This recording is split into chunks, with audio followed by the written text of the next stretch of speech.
Welcome to Hidden Costs. Tonight, we pull back the curtain on the eco-friendly habits that define modern life. And we ask a question nobody wants to answer. What if your guilt was the product?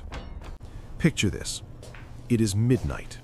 You are standing over the kitchen sink, scrubbing a plastic yogurt cup like it owes you money. You ditch the plastic straws. You own 4 reusable tote bags, maybe 5. And somewhere deep in your chest, there is a small, quiet spark of pride. You feel like you are finally doing your part. Here's the cold truth. While you were sorting plastics tonight, a single cargo ship burned through more fuel in one day than 1,000 of your cars will burn in an entire year. Your entire lifetime of driving is a rounding error in the fuel tank of that one vessel. The trap is not that you are failing the planet. The trap is that you were taught to feel like the only one who could save it. Someone sold you a mirror, so you would stop looking at the boardroom and start blaming yourself for every disaster instead. This is the story of the most effective PR campaign in history. Welcome to the guilt trap. Let's go back to 1971. The world was waking up. People were starting to see the scale of mass waste production, and industry saw the backlash coming. You've probably seen the ad. A Native American man on horseback watching trash fly out of a car window. A single tear rolls down his cheek. It was an emotional gut punch. It helped birth the modern environmental movement. But follow the money. That ad was funded by a coalition bankrolled by beverage companies and plastic manufacturers. Their goal was not to help the planet. Their goal was to stop the government from passing laws that would limit how much plastic they could produce. The message was simple and deliberately deceptive. People start pollution so people can stop it. In one sentence, they shifted the entire burden of an industrial problem onto individual consumers. They defined the crisis as personal littering, not the systemic mass production of disposable packaging by corporations. It worked, and they were just getting started. In 2004, British Petroleum took this strategy to the next level. They spent $250 million on a single public relations campaign. The goal? To popularize one specific concept, the personal carbon footprint. Before that campaign, almost nobody used that phrase. After it, the carbon footprint became the dominant lens through which we understood climate change. Suddenly, the crisis was not about oil rigs or refinery emissions. It was about your light bulbs, your diet, whether you remembered to unplug your phone charger. It was a masterstroke of misdirection. We spent the next 2 decades arguing about recycling bins instead of regulating fossil fuels. While you felt guilty for driving to work, BP shareholders celebrated another quarter of record-breaking profits. While you worried about leaving a light on, the company expanded drilling operations across every continent on Earth. This brings us to today, where saving the planet has transformed from a political duty into a lifestyle aesthetic. We have built rituals around our anxiety. Sorting recycling feels like a prayer, a small act of devotion to a future we hope exists. It is like a basketball player wearing lucky socks before a big game. It does not change the odds, but it calms the nerves. Corporations figured this out fast. They did not fight the environmentalist identity, they monetized it. They turned saving the planet into a product category. And they sold your desire to be a good person back to you at a markup. Take fast fashion. Look at a company like Shein. They sell eco-friendly tote bags, green packaging, sustainability messaging. That same company pumps out 6 million tons of carbon dioxide every single year. That is the equivalent of 1.6 million cars on the road, all from one company. The green aesthetic is a smokescreen. Their algorithms are optimized for hyper-consumption, fast production, rapid waste. The branding says green, the business model says the opposite. And it goes deeper than marketing. A cotton tote bag has to be used thousands of times before it offsets the environmental cost of making it. Thousands. Most of those bags sit in closets. They become monuments to good intentions and bad math. We have been sold the identity of an environmentalist to distract us from the reality of a polluter system. Buying more things, even green things, is rarely the solution to a crisis caused by buying too many things. Now let's look at the actual scale, the numbers that reveal why your personal guilt is mathematically misplaced. Just 100 companies are responsible for 71% of global greenhouse gas emissions. 71% from 100 companies since 1988, while you rinsed your soda cans. A single transatlantic flight from New York to London emits roughly 1 ton of CO2 per passenger. Cruise ships docked in European ports emit more toxic sulfur oxides than 1 billion cars driving simultaneously. The cement industry alone produces 2 billion tons of carbon dioxide every year. Your bamboo toothbrush cannot fix that. Using a paper straw to stop climate change is like trying to put out a forest fire with a squirt gun. It's a virtuous act, but it's not moving the needle where the needle actually needs to move.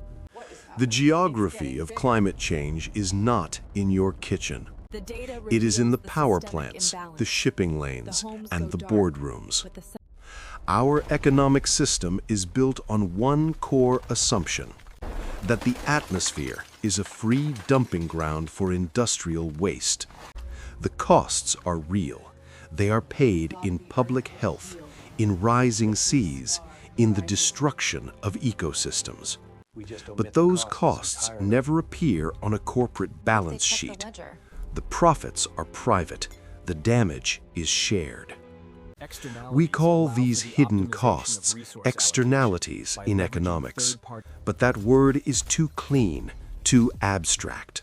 What it really means is this: the bill is being forwarded to the future and to the people who can least afford it.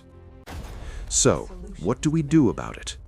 Keep the tote bag, use it, but stop believing it is the solution. Real change has never come from better shopping habits.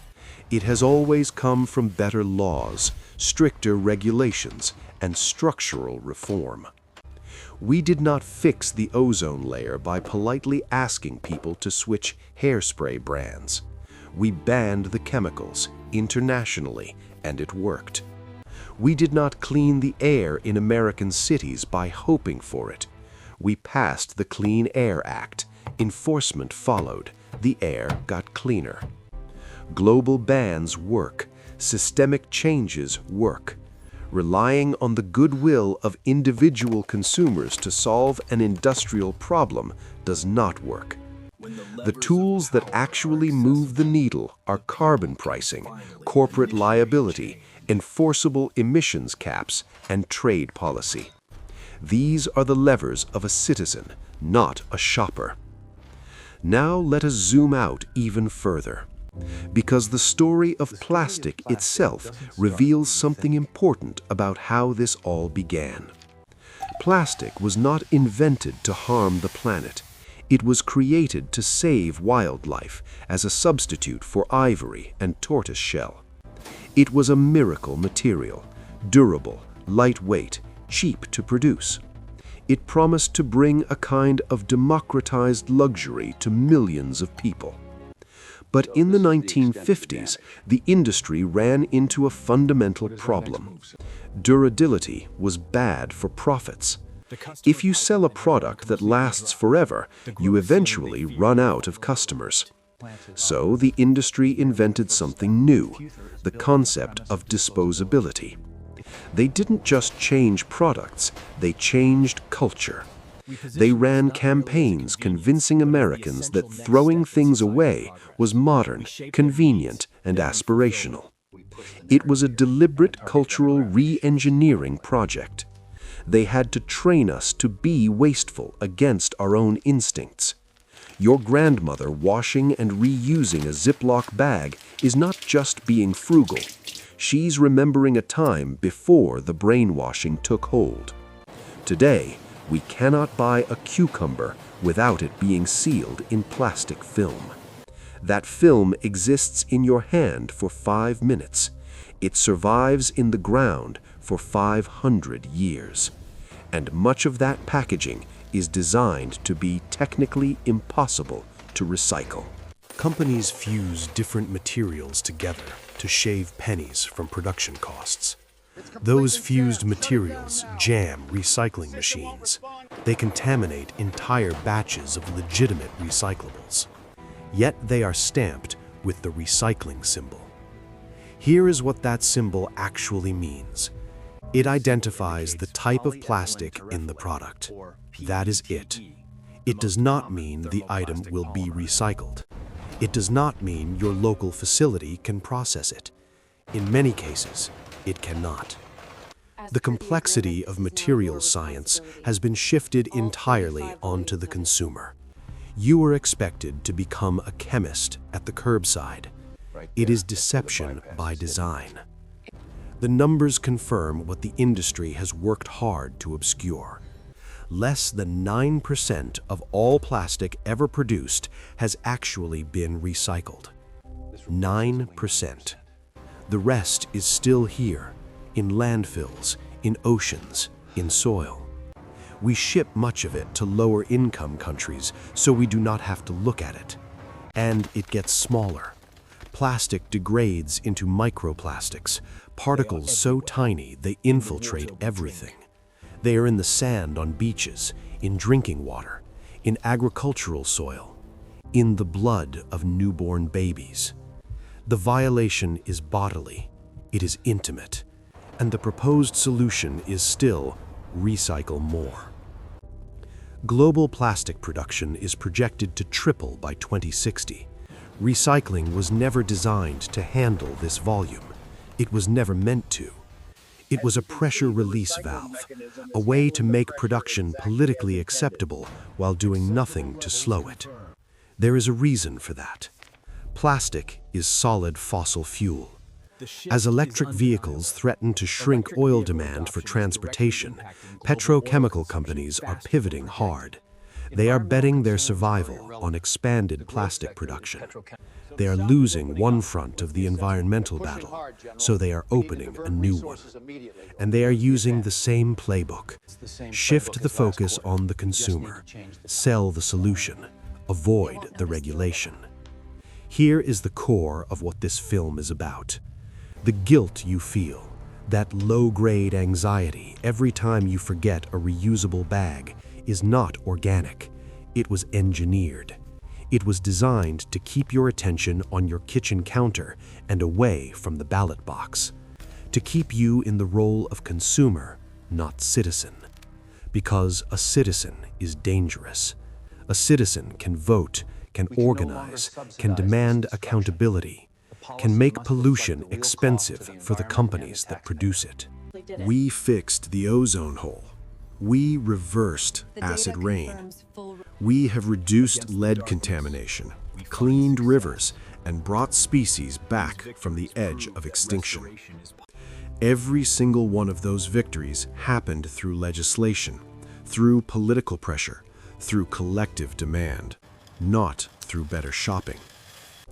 Infrastructure shapes behavior more than guilt ever will. When we built highways, we built car culture. When we subsidized cheap single-use packaging, we built a throwaway society. Build cities for people instead of cars, and people walk.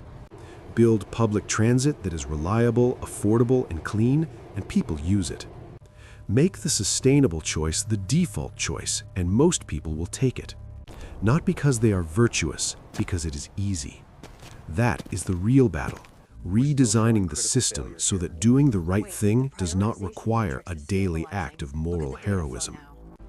Look at that yogurt cup one last time. It is not a relic. It is not a symbol of your commitment to the earth. It is a piece of trash designed to be thrown away by an industry that profited from making it. Treat it as trash, but understand that the decisions that matter, the ones that will actually determine the future of this planet, are not made at your kitchen sink. They are made in legislatures, in courtrooms, in corporate boardrooms, and at polling stations. Your real leverage is not in how you shop.